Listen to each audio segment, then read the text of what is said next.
Hello, all. Let me get my chat up so I can see what's happening here. We'll give people a couple of minutes just to get in here and join us for a little math and art. If you were with Daniel, you'll get some more art groove on. We're excited to have you. Hello, everybody.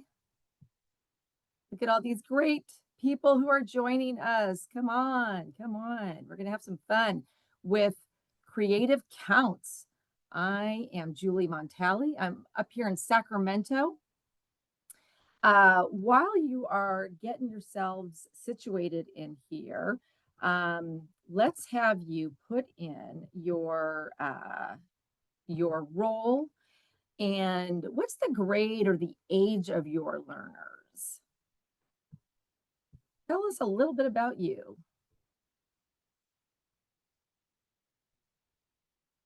All right, starting us off, some 3 to 5s, 3 to 5s, librarians. I love librarians in the house.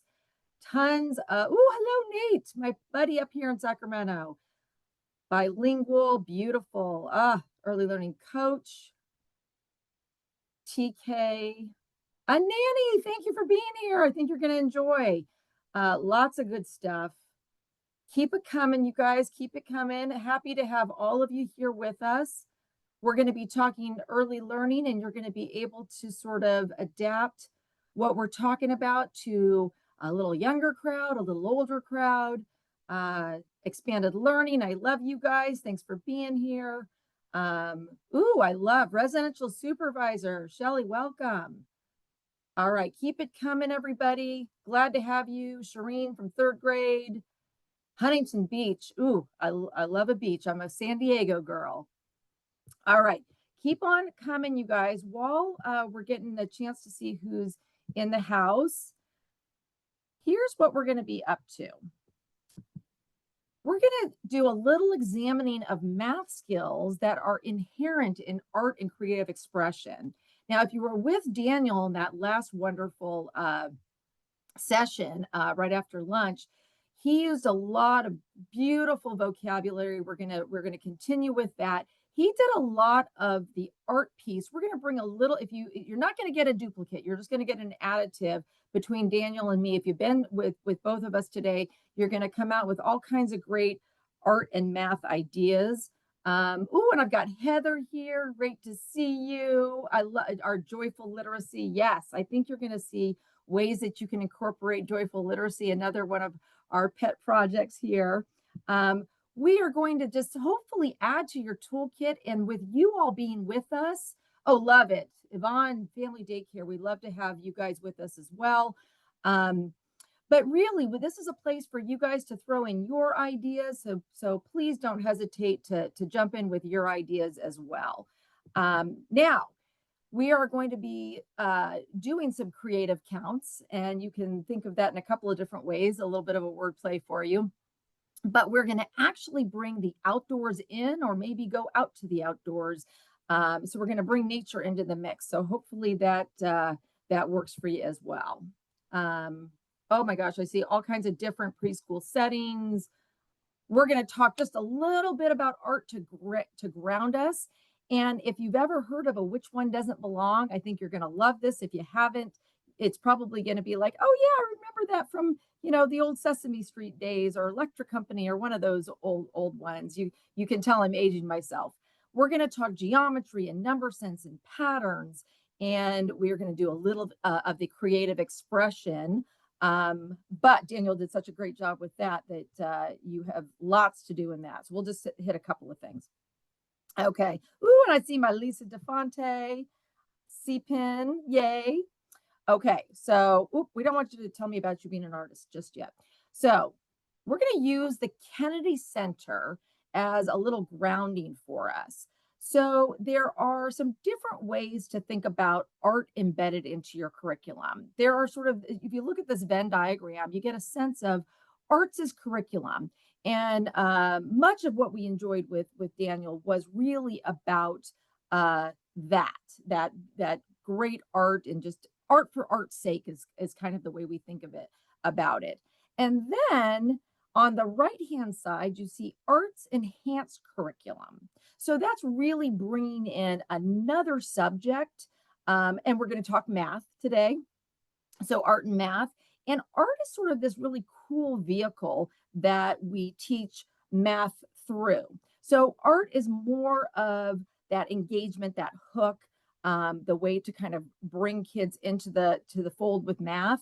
And it's still fun, but we're not really concentrating on art as an objective. It's more of this vehicle. Okay. So then we have arts integrated. And this is where we'll have the art sort of objectives and the math objectives, and they're both important in that space where we're really sort of, we might be learning about Monet, but then we're also counting his water lilies.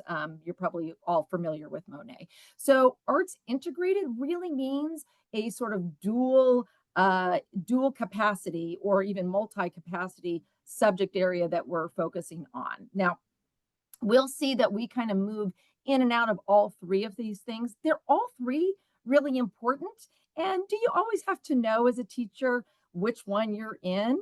No, of course not.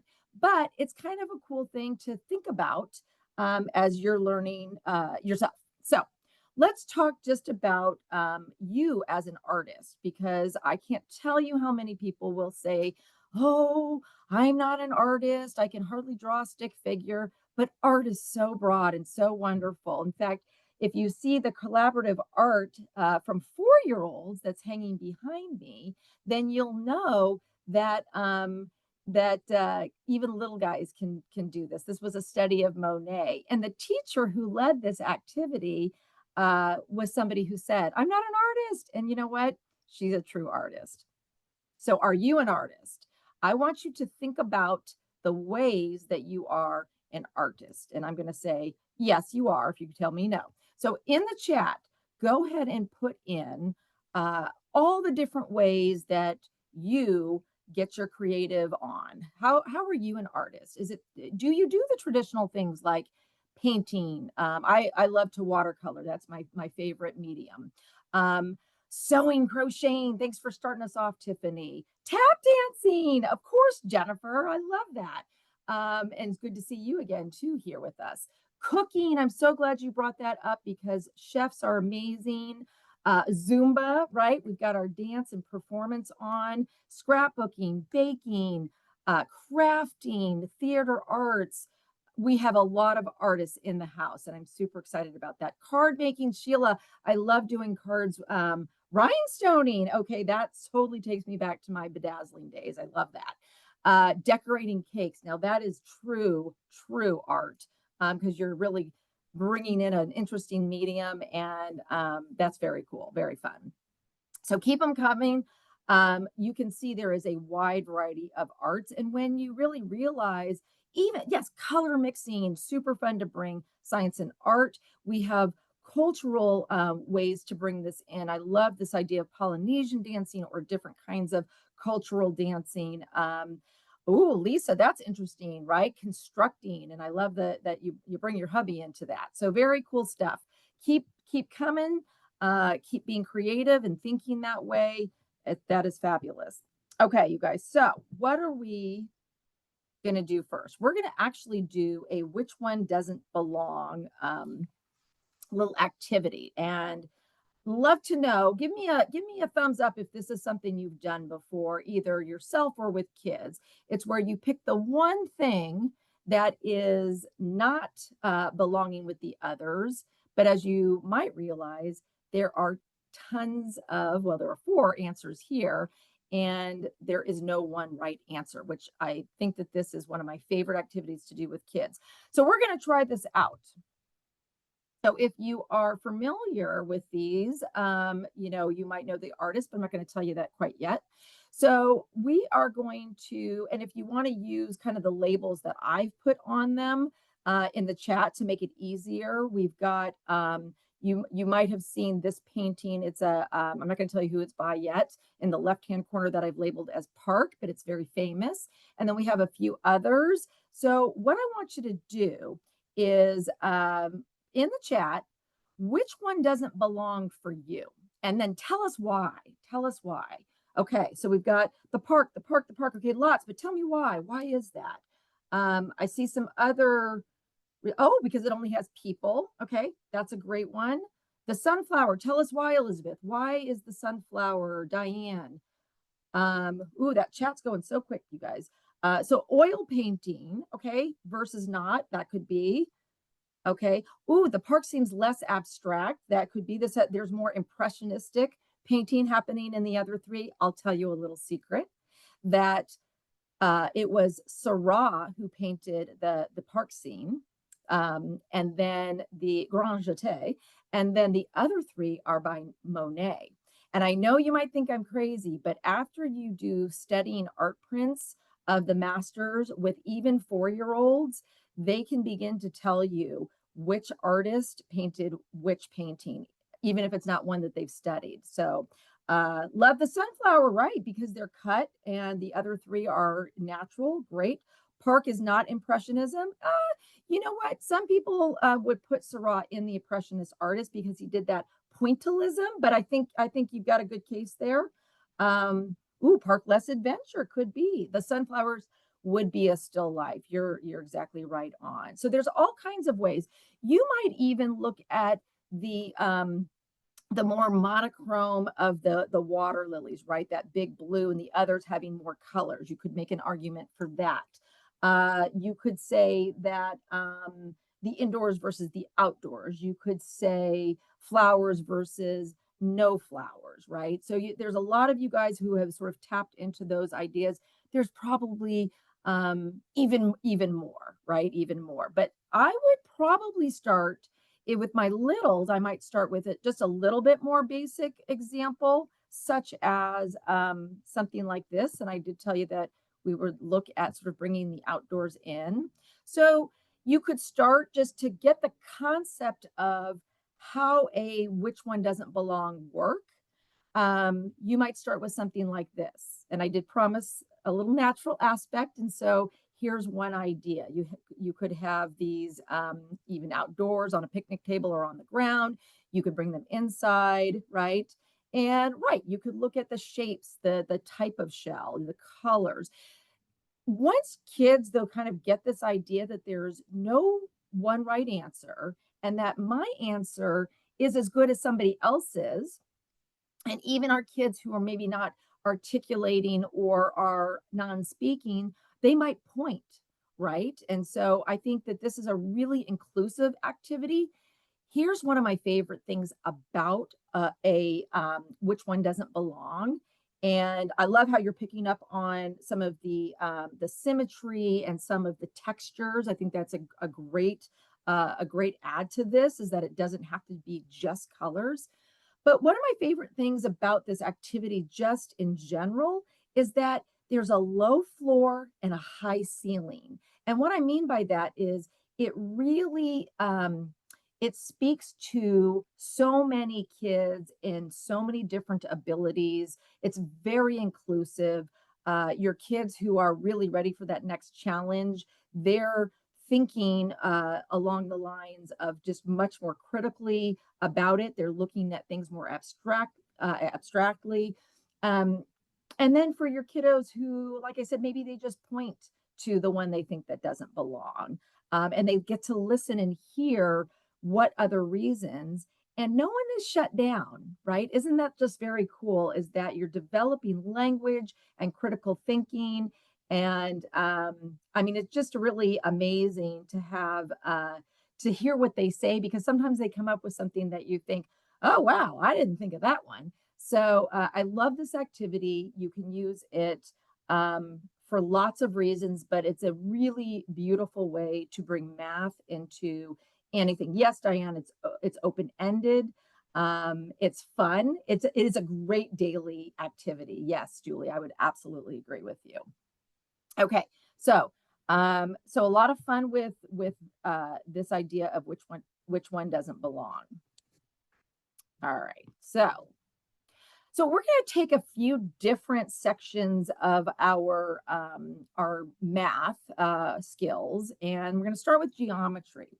Now, if you've ever done any work with Matisse. Matisse is really famous for um, really a multimedia, right? He painted until he couldn't, and he did cut paper, very famous for his cut paper collages. And I love to tell stories to the kids about him because, like, even when he couldn't see in his older age, he would have these very large walls and he would paint by scissors. And it's a great children's book if you're looking for one.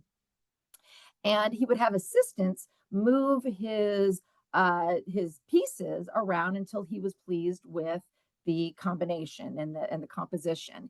So the snail here by Matisse is a great way to bring art and nature together. And what's really fun to know is fun fact is that the snail, the actual cut paper collage, is 9.5 feet by 9.5 feet. It's massive.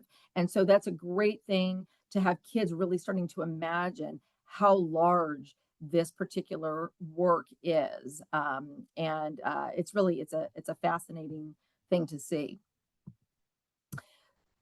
So I like Matisse because it's a way for even our youngest learners to really see themselves as artists by looking at shapes and cutting out shapes. And I know that sometimes we have a tendency to cut shapes for kids. And I'm not saying that's not something you shouldn't do, but I really love having smaller pieces of paper that kids can actually learn to cut.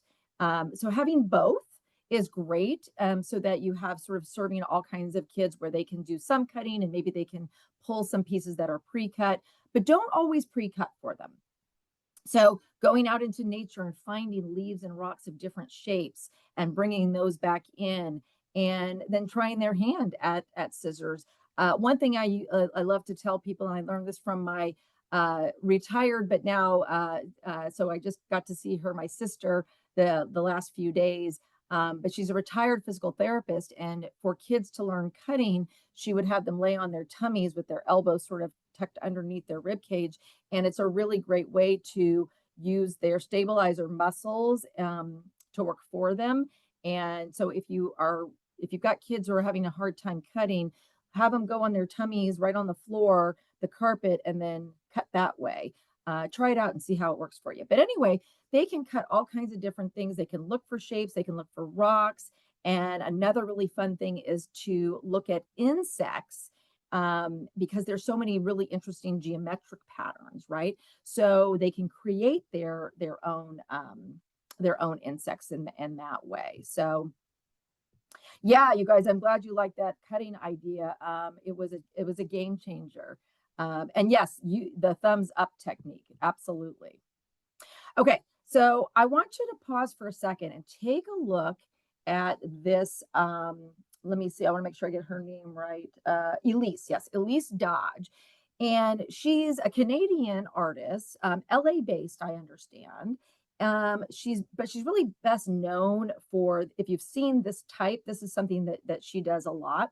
And she brings this really kind of interesting hard edge and soft edge together. It's almost like a combination of abstract and realism, right, together, because you can clearly see this is a mountain landscape, right, with the lake and the trees. But what shapes do you see that she used? And go ahead and you can just throw those in the chat. And what are some of the techniques that you think she might have used in this? Yep, I see prisms, rhombus, triangles. So really great language for kids when they can hook these, kind of fancy, sophisticated math terminology. I love pairing it with, like, because kids all know a diamond, but that's not really the true academic language. So you can say, oh yeah, a rhombus or a prism. Yeah, I agree, Shelley. It really is beautiful. And you could see doing this through paint or cut paper collage. Lots of really cool kinds of ways that you can do. Yeah, Cindy, I agree with you. And really pairing words with words that are familiar is really a great way to teach new words. And then you start using those new words and that higher vocabulary. And then those little guys are walking into kindergarten and they're talking about the rhombus. And, I love a kindergarten teacher who says, oh, okay, we're there. Love for kids to go out. And one of my favorite tools, so simple, is a clipboard. Is have them with, and I love a half sheet of paper, right? Like then, you're not wasting a lot of paper, you're using every bit of it. Have them go out and look for things and do shapes. Now, if you have the problem where some kiddos will say, oh, Miss Julie, draw this for me. I don't typically, I'm not saying that I've never, but I don't typically do that. What I like for them to do is what shapes, if they know their shapes at this point, what shapes do you see? Even if they're not labeling them, well, it's round, or they can kind of use their finger and show you in the air. Okay, let's try that and have them take it apart. Even adults that I've worked with in art kind of related projects who have a hard time, it's when you break that image down into shapes, it's really pretty interesting. In fact, when I was watercoloring this week with my sister, she's very advanced in her watercolor skills. She was working with me on doing boats, and she taught me a figure 8 trick where this is how you start a boat. Now, this isn't a watercolor artist, so I won't go into it, but I want to tell you, I'm still learning how to do it through shapes. So anyway, just a little tidbit for if you're kind of stuck in that, oh my goodness, little Susie keeps wanting me to draw it for her and I really want her to try it herself, then that's a good stepping stone. And well, let's see what shapes we can find. And once they build that confidence, they're off and running. Okay, so let's turn our brains over to number sense. And if you were with me in February for this similar winter symposium, I use this as an example of counting collections where it has sort of this, artsy, eclectic sort of interesting, vibe to it. But as I promised you, we were going to get a little bit more into nature. So let's look at the next slide. So when you go out on those little nature hunts, right, here's where you can build those counting collections and have children really participate in it. And you're using natural items, or perhaps you're using a combination of natural and other items, right? You can sort of mix and match. But it's very easy. They love doing it. And, when you think about how important it is to build a community of learners where you don't have to always be the person setting everything up and having it done for them, really that ownership and that agency is so important, especially when we talk about really building inclusive environments. We want all kids to see themselves in what they're doing, and the curriculum, whatever that might be. So just a fun way to kind of do that. Okay, so here's another one for you. I want you to take a look at this painting. And this painting is actually by, and you might say it kind of reminds you of Monet, because it does. It does to me, but it's actually somebody who was his mentor, and the one who really encouraged him to paint outdoors, which we know he was one of the sort of masters who got us really getting artists outside and painting outdoors and not just in a studio. And that was part of the Impressionist movement, right? But this is Baudin and Eugene, we're good friends. I call him by his first name. Not really. So, but this is an 1869 painting. How could you use this painting for counting? Go ahead and put it in the chat. What could be counted? You could count the people. Absolutely. You could count the animals. You could count the umbrellas and the clouds and the hats. How many people have hats? How many people don't? the dogs, the horses, the buildings. We got some little twinsy structures there, right? Yep. The people's legs. And then, as Lisa said, we could count and then compare. And isn't it much more fun to count something that has this like just really interesting um, angle to it instead of, here are red circles, let's count them. This to me brings in meaning. Yep, you could count the skirts and the dresses, right? And yes, Paula, I would say you're right. There's more engagement. And it's really interesting how kids will come up with seeing things that maybe you didn't even see. Maybe you say, we're going to count the people, and then what else can we find, right? What more can we find? Which is one of my favorite questions to actually ask about a particular painting or a reproduction. I teach them that word. I think it's a really great one. And yes, Paula, they bring fresh eyes to it. So think about how, and these are easy to find pictures of. You can even do it digitally, which gives you, a good reason to use the digital stuff, because I know we want to be really mindful of how much technology we have with our littles. Okay, so great ideas there. You could count the shadows. Let's talk a little bit about oh, I love that, Sarah. 3 blue spaces. How old is your granddaughter? You have to tell us. Patterns, sorting, and sequencing.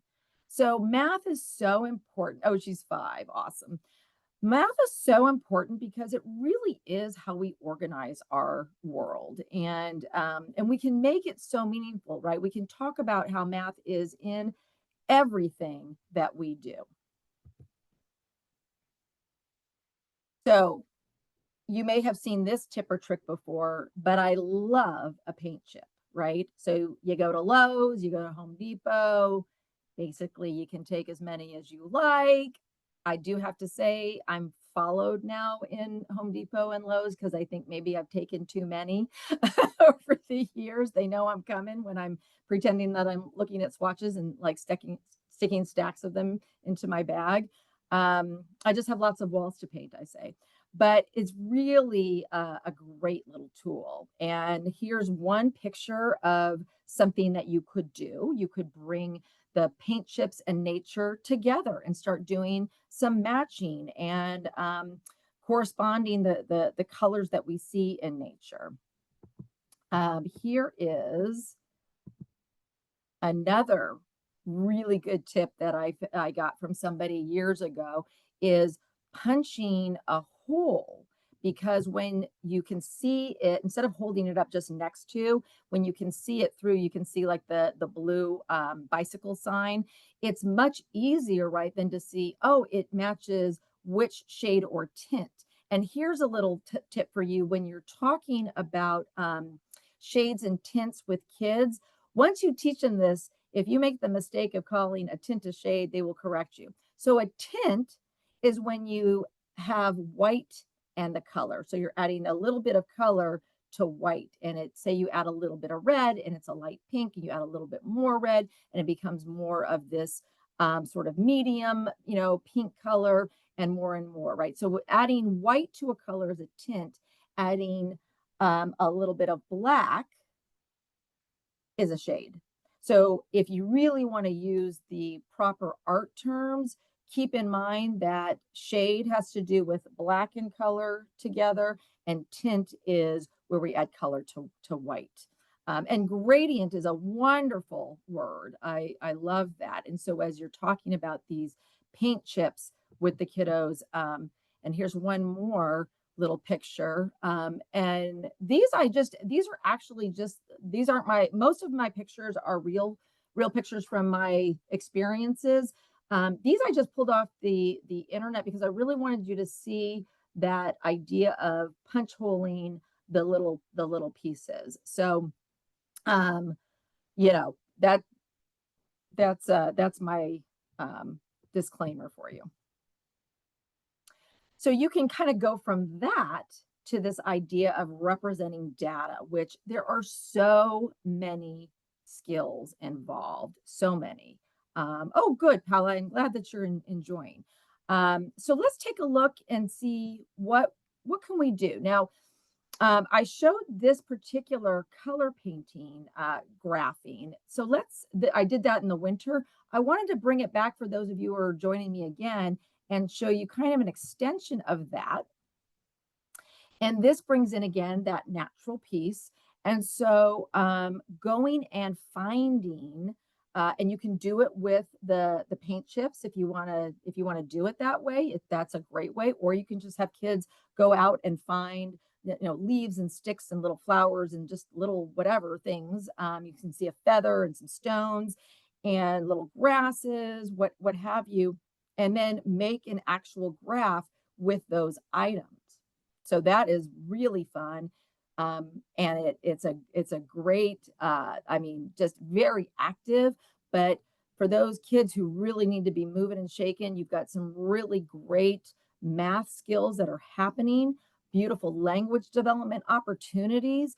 And I always want you to think about, if you're always graphing in one certain way, like either, vertically or portrait style. And I'm going to just beg you not to do hamburger and hot dog, because it doesn't really make sense to me. And I don't know why we do that sometimes. Go with landscape, portrait, vertical, horizontal. Like, they can do it, I promise.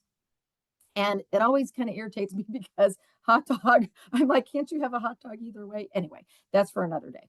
But so make sure you do both vertical and horizontal graphs so that kids don't get sort of stuck in a rote way of looking at things. And then absolutely throw in those great questions. Now, I always say, let's also make sure we don't forget about counting with the cardinality question. So for those of you who are like, what in the world is cardinality? Many of you probably know, but I like to use the how many at the end of counting. So if you count, let's take our yellow here. So 1, 2, 3, 4, 5, 6 yellow items. So if the kids count that, then we say, how many is that right after counting? Tells you a lot about a child if they can say 6 right off the bat. They know that the last number in the set names the set, then they have cardinality. If they have to go back when you say how many and recount again, and that's kind of their answer, then you know that you can start working with them to move them toward cardinality. And sometimes it doesn't work this way, but usually you'll see the rote sequence and then the one-to-one and then the cardinality. But I have seen kids who have cardinality, but in a long string of numbers, they might leave out the 6 or something like that. So, that's what makes development and learning so fun, is it can be a little crazy, but it's a beautiful way. Yes, Leticia, you can have them write the number. You can incorporate numeral writing into the most important part of number sense. Really is, of course, the concept of it. And as kids are getting, as they're practicing their numbers and really marrying the concept with what that numeral is, for sure. Beautiful. Okay. Yes, absolutely. Compare the quantities. And you can even add in things like preference, right? Like, well, how many you can predict. Well, how many you can walk outside and say, how many items are we going to find that are green or red or purple, right? And you can see, are they taking in the sort of global sense of the yard, and maybe there's just a lot of green and gray. Maybe there aren't a lot of other flowers or things. And so really interesting just to kind of get into their little thinking, their little heads, and see what their thinking is. Okay, let me check my time. We are doing good here. Okay, so when I spent a lot of years in Fresno Unified, and so shout out to my old team and the Arts Integrated work that we did with pre-K, TK, and kinder at the time. And I know that there are some of our pre-K, TK who continue to really work in this. One of the prints that we used in the kindergarten was this Grant Wood. And you probably know Grant Wood from his, the couple that's standing there with the pitchfork, right? So many of us have seen this. Well, he also did a lot of interesting landscapes that can be used for tons of things in math. Now, I'm going to show you a way that a couple of our teachers used this for measurement, but just by looking at this, what sort of pops off the page or the slide to you that you might, if you looked at this Grant Wood print painting reproduction, you might say, ooh, I could use that for, what might it be? Arrays, absolutely. What else do you see? Certainly count, right? There's lots of hay bundles that you could count. You could even have conversation around texture. There is visual texture here, but maybe you rebuild this in a way with actual texture, right? So visual texture meaning it looks like I could touch it and feel something like, rough on those plowed fields, but we know that that's not the case. But actual texture, we could, sort of compose something similar with real things, and we can count and we can touch and yes, and the language that you're talking about, horizontal, vertical, different sizes, being far and close, right? We can talk about foreground and background and midground if you want to get into the art pieces. The shapes for sure, right? So we can see ovals. And this goes back to sort of my suggestion, if you recreate something and you're like, I'm not a very good artist, I can't do it, then let's go to the shapes. What shapes do we see? And patterns, Monica, absolutely. The patterns and the layers. So there's all kinds of vocabulary that you can be using. So let me show you another way is actually using having the little measurement exploration center. So this is one of those ways that I would say you can use art as an art enhanced center, right? Because this might not be just about the art itself. This really might be using it to be that hook, that engagement, and get kids to measure, not just to measure, but actually, oh my goodness, this field was this many standard units, or you'll see the Legos there, the Unifix cubes, actually, or the linking chain where you can use non-standard measurement. And this is something I think that is just another creative way to bring in math skills with art in a way that maybe you hadn't thought about it before. Now, the funny thing is, you might notice that the coloring on this print that the little animals are on looks kind of funky, right? It looks like really browns and taupes and that kind of stuff. Well, what had happened is the company that sent us the prints, they basically they messed up, and so they resent us the one that's up in the left-hand corner that is the correct coloring. But we're like, hey, what are some ways you could actually use this, and you don't have to worry if the print really, gets fingerprints and whatever.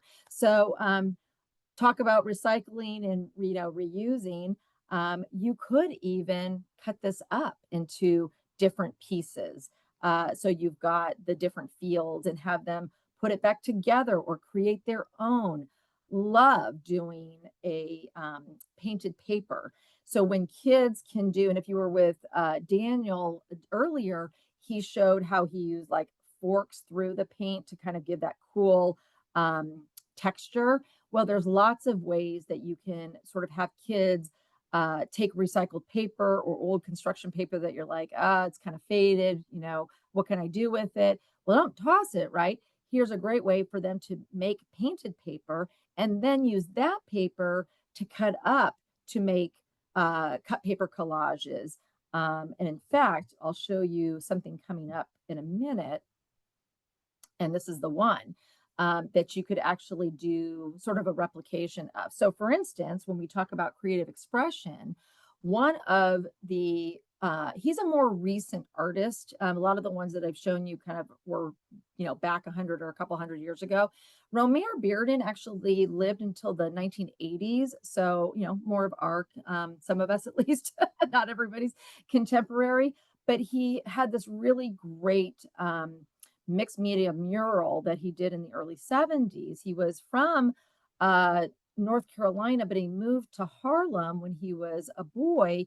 And you'll see a lot, he brings a lot of jazz and different kinds of things that very eclectic of his whole life. So what a great way to bring in math, but then also, how could you say this was about Bearden's community? Could we do one that is about our community? And using this as inspiration. And that's another favorite word to use, is art as inspiration. So for instance, if you were to look at this, what are some of the ways that you might use this, the block as inspiration in your classroom? Could you see yourself combining paint and the sort of the painting paper idea and the cut paper collage, and maybe some magazines, right? Make sure you just check your newspapers and magazines that you're bringing in, uh, because you never know what's on those things. If we don't have as many magazines and newspapers anymore, but yes, shape work for sure. There's a lot to be said. There's patterns in here. There are emotional and social words that you can add. How does this make me feel? How do we want our community?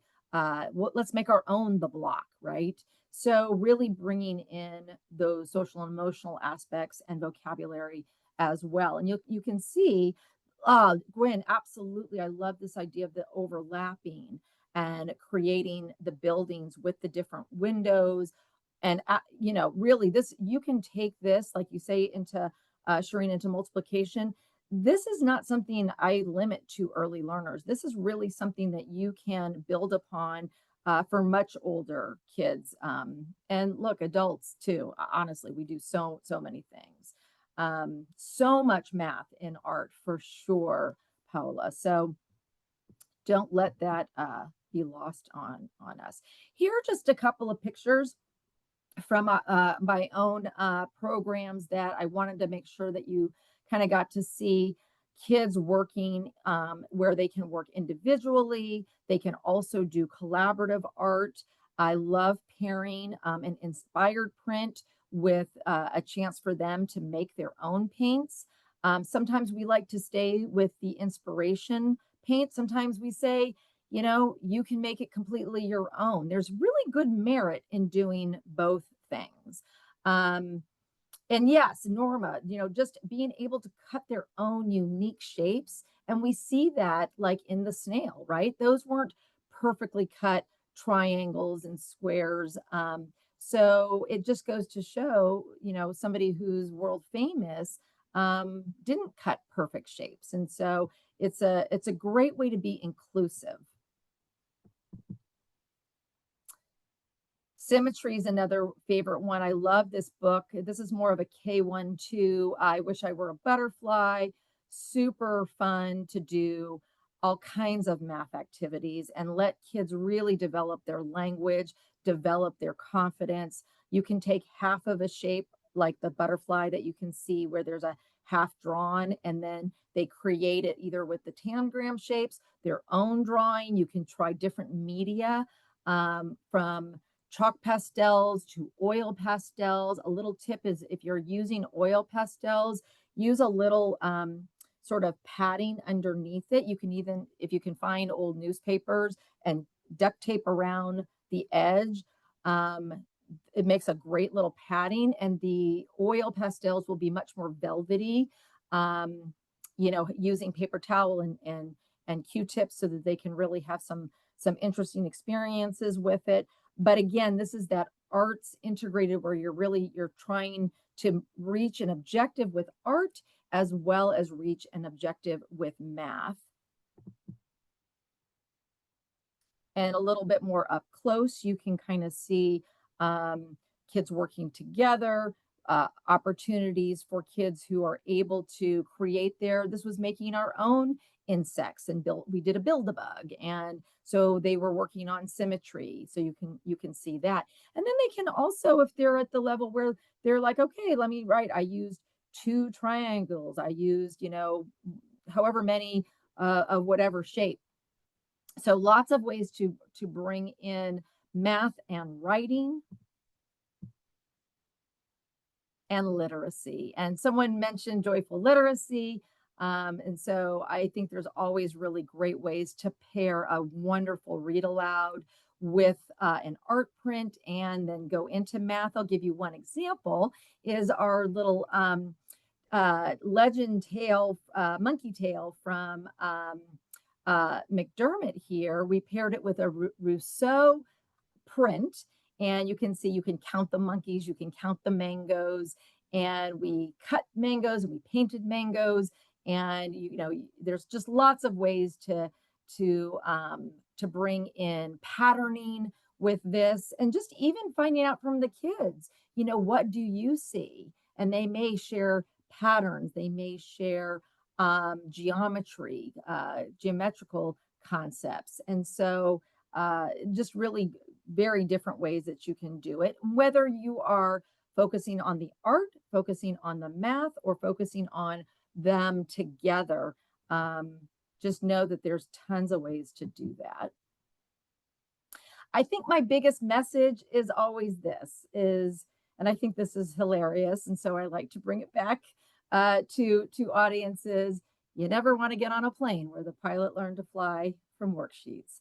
So the more we can do hands-on and really allowing for those inclusive, like I said, sort of low floor, high ceiling. So there's just really something for every child in there. And then you're really able to then support and scaffold and challenge you can with the same activity. I hope that this has been useful for you. And what I would love to do is have you share what you might try, or if you've got another idea that maybe was spurred or you remembered or you just do that you'd love to share with the rest of the group, please do, because I think this is what it's all about, is just sharing ideas and, being able to support each other in this work. Oh, I love it, Diane. I'm glad all of it was great.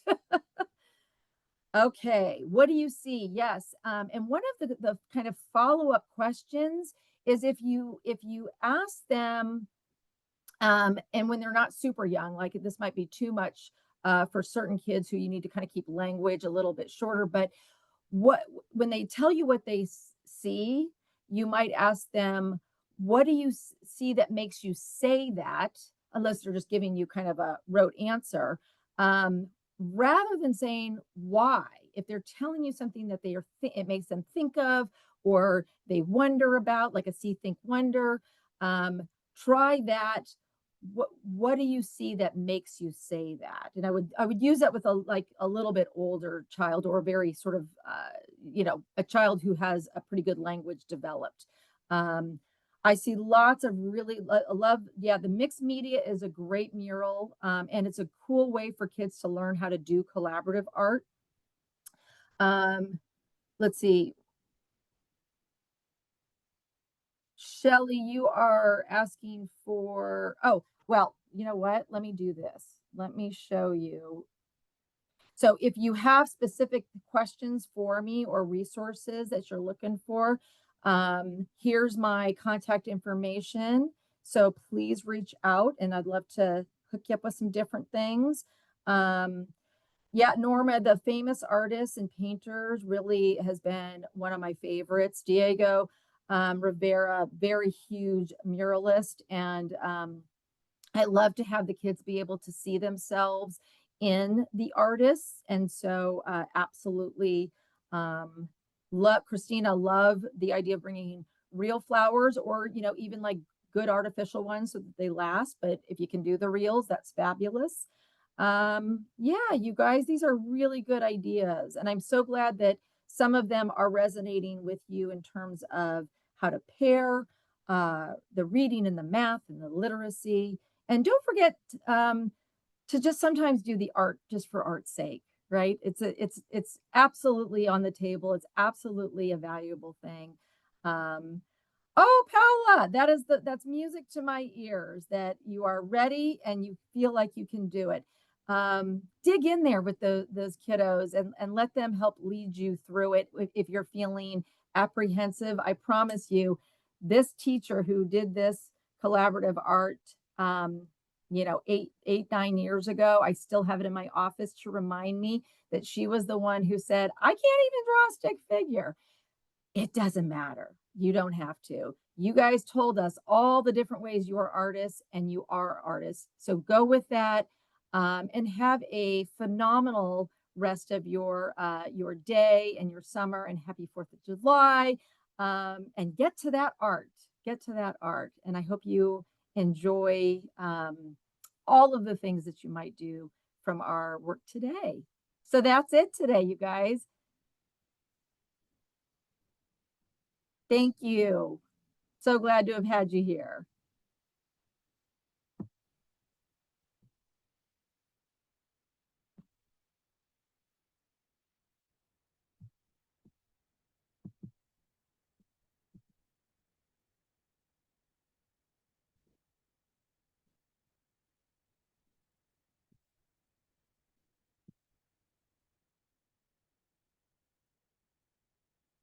Thanks, everybody. I believe you can head out into the main room for closing up. What a great day it was. Look forward to hopefully seeing you again.